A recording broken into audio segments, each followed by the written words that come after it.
Olá, amados rapazes do Senhor Jesus, você está no canal Bíblia em Ação.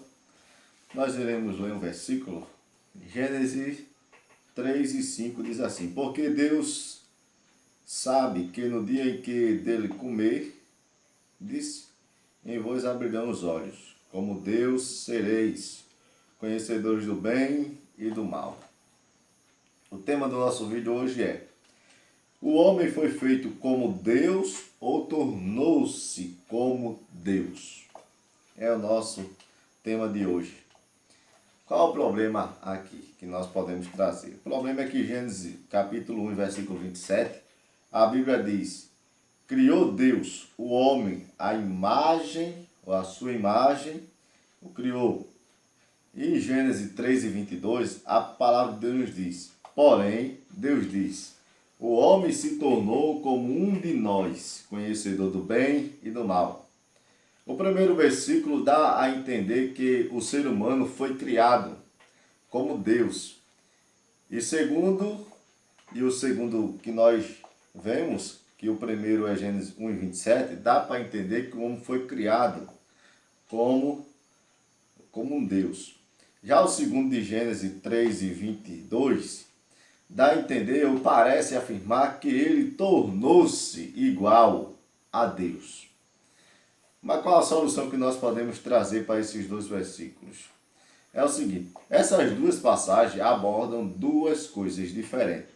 A primeira de Gênesis 1, do capítulo 1, está falando de uma virtude humana por criação, ao passo que Gênesis 3, no capítulo 3, está se referindo ao que o homem obteve por aquisição.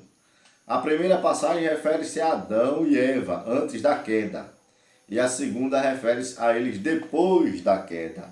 A primeira tem a ver com a natureza deles, e a segunda com o estado deles.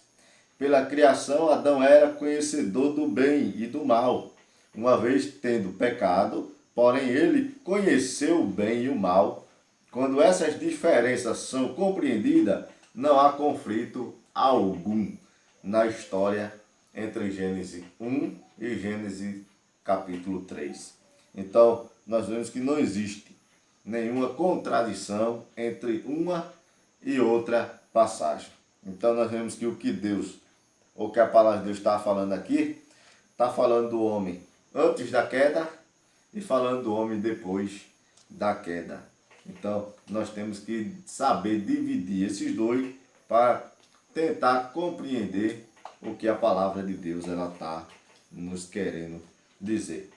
Então, esse foi o nosso tema de hoje, né? O homem foi feito como Deus ou tornou-se como Deus? Nenhum, nem outro. O homem nem tornou-se um Deus, nem ficou feito como Deus, mas foi uma linguagem usada na Bíblia Sagrada para mostrar: Deus, ele conhece o bem e o mal, o ser humano ele não conhecia antes do pecado. Depois do pecado, ele tornou-se conhecedor do bem e do mal. Então, tornou-se como Deus no conhecimento, certo? Passou a conhecer as coisas, né? E passou é o que nós falamos aqui. Tem que entender a primeira parte e a segunda parte. A primeira foi antes da queda. Deus fez o homem, sua imagem, criatura, sem pecado, sem defeito, sem nada. Depois o homem, depois do pecado, conhecedor do bem e do mal, diferente. Então, são essas duas distinções que nós temos que fazer para tentar compreender e ver que não há conflito entre Gênesis 1 e Gênesis 3. Amém? Que Deus abençoe, que Deus ajude, e eu aguardo você no próximo vídeo em nome de Jesus.